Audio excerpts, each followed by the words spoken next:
ایک خاتون ہے سوال کر رہی ہیں کہ ہمارے عموماً گھر سے باہر نکلتے ہوئے ہم نے دیکھا ہے کہ کچھ لڑکے وہ گلی کے کنارے پر عموماً بیٹھ جاتے ہیں اور ہمیں آنے جانے میں کچھ تکلیف بھی ہوتی ہے۔ اس سے متعلق آپ کو شرعی مسئلہ بیان کر دیں کہ کیا ایسی سٹنگ کی اجازت ہے یا نہیں ہے۔ دیکھیں بیٹا، بالکل ہمارا دین جب کامل ہے تو وہ ہر چیز کو ڈسکس کرتا ہے، ہر چیز کو بیان کرتا ہے، ہر چیز کا ایک اصول بیان کرتا ہے۔ اور اللہ کے نبی صلی اللہ علیہ وآلہ وسلم نے تو ارشاد فرمایا کہ ہمیں تو اللہ نے بھیجا ہی اس لیے کہ ہم اخلاق اعلیٰ درجے تک لے جائیں، متمم ہو جائیں اخلاق کے۔ تو ظاہر ہے کہ اگر آپ بیچ بازار میں راستوں میں سٹنگ کریں گے دوست آپس میں، ہمارے یہاں رواج ہے بہرحال بیٹھتے ہیں، کوئی بھی بازار کوئی بھی چوک دیکھیں گے لڑکے اس میں راتوں میں بھی بیٹھ جاتے ہیں، دن میں بھی بیٹھتے ہیں، گیدرنگ کر لیتے ہیں۔ تو ہمارے نبی صلی اللہ علیہ وسلم نے چونکہ اس چیز کا تعلق ایک بد اخلاقی سے بنتا ہے، ہمارے نبی علیہ السلام نے اس سے متعلق ہمیں معلومات بالکل دی ہیں، میں اس کو ذکر بھی کر دیتا ہوں۔ یاد رکھیے گا، ایک دفعہ اللہ کے نبی علیہ السلام نے، یہ صحیح حدیث ہے، امام ابو سنن ابو داؤد میں بھی لے کر آئے ہیں اور امام بخاری بھی اس حدیث کو لے کر آئے ہیں، سند اس کی ٹھیک ہے۔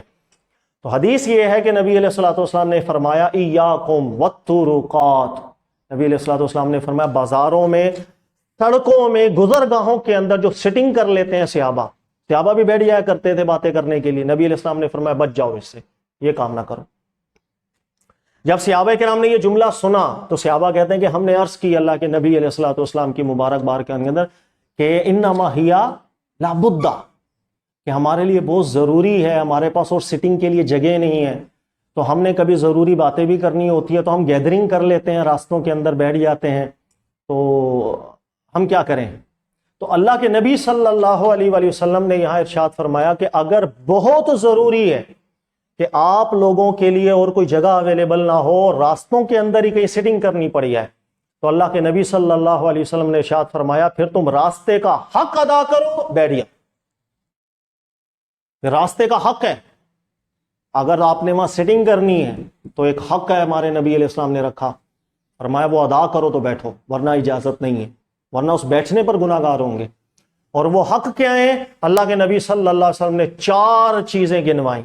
نمبر 1، نبی علیہ السلام نے فرمایا غضوا بصر، نگاہیں نیچی رہنی چاہیے آپ کی، ایسا نہ ہو کہ راستے سے گزرنے والی خواتین آپ کے بیٹھنے کی وجہ سے پریشانی کا شکار ہوں، کہ جب ہم گزرتی ہیں لڑکے ہمیں تاڑنے لگ جاتے ہیں یا ہمیں دیکھنے لگ جاتے ہیں، بری نگاہوں سے ہمیں بدنگاہی کرنے لگ جاتے ہیں، تو خواتین مسائل کا شکار ہوں۔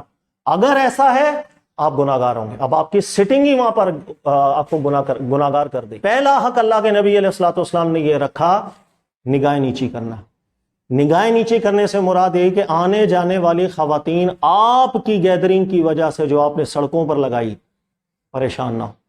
دوسرا، میرے نبی پاک علیہ الصلوۃ والسلام نے فرمایا کف الاذی، کہ اگر اس رستے میں جہاں بیٹھے ہیں کوئی ایسی چیز رستے میں آپ کو نظر آ گئی کہ جو آنے جانے والوں کے لیے تکلیف کا باعث بن جاتی ہے، آپ اس کو ہٹائیں۔ مثلا کوئی پتھر بڑا پڑا ہے، آنے جانے والوں کو نقصان دے سکتے، آپ ہٹائیں۔ کانٹے پڑے ہیں، آپ ہٹائیں۔ کوئی بھی رستے میں ایسی چیز جس رستے میں آپ نے سٹنگ کی ہے اگر آپ کو نظر آئے گی، آپ پر حق ہے، جنہوں نے سٹنگ کی ہے آپ ان کو ہٹائیں گے۔ پھر نبی پاک علیہ الصلوۃ والسلام نے تیسری بات ارشاد فرمائی وَرَدُّ السلام، کوئی بھی سلام کرے گا آپ پر حق ہے، آپ اس کو جواب دیں گے۔ اور چوتھا حق میرے نبی علیہ السلام نے فرمایا وَأْمُرْ بِالْمَعْرُوفِ وَنَهْيٌ عَنِ الْمُنکَرِ، کہ تم پر یہ بھی لازم ہے کہ جب تم رستوں میں سٹنگ کرو، تمہارے سامنے اس رستے میں اگر کوئی غلط کام ہو رہا ہو تو آپ پر فرض ہے کہ آپ انہیں نیکی کی دعوت دیں گے، اس غلط کام سے روکیں گے اور بھلائی کا حکم کریں گے۔ اگر یہ 4 باتوں کا حق آپ اپنے اوپر لیتے ہیں تو نبی علیہ السلام نے پھر اجازت ارشاد فرمائی کہ اب آپ سٹنگ کر سکتے ہیں اگر رستوں کے اندر آپ نے سٹنگ کرنی ہے۔ تو یہ نہایت اعلیٰ حدیث ہے، بہت پیاری اخلاقی حدیث ہے۔ بہت سے ایسے کام ہیں کہ جو ہم کر جاتے ہیں لیکن ہمیں معلوم نہیں ہوتا، ہم بلا وجہ بھی گناہ گار ہو رہے ہوتے ہیں، یعنی اپنے علم نہیں ہوتا اور ہم گناہ گار ہو رہے ہیں۔ لہٰذا وہ لوگ کہ جو سٹنگ کرتے ہیں، سڑکوں کے اندر بیٹھ جاتے ہیں، اگر ان کے لیے کوئی اور جگہ اویلیبل ہے وہ یہاں نہ بیٹھیں، لیکن اگر ضروری ہے تو یہ 4 حق ہے میرے نبی علیہ السلام، بڑے اعلیٰ درجے کے بیان کیے۔ لہٰذا جن سسٹر نے مجھ سے سوال کیا میں ان کو یہی کہہ سکتا ہوں کہ اگر کوئی کسی کی سٹنگ وہ آپ لوگوں کے آنے جانے میں آپ لوگوں کو تکلیف کا باعث ہے، وہ بالکل گناہ گار ہوں گے۔ اللہ تعالیٰ ان کو ہدایت دے، اور ان کو سیکھنا چاہیے کہ راستے کا حق بھی ہمارے دین نے بیان کیا، نہایت نفیس، نہایت پیارا ہے۔ اللہ تعالیٰ سمجھنے کی توفیق دے. جزاک اللہ خیر.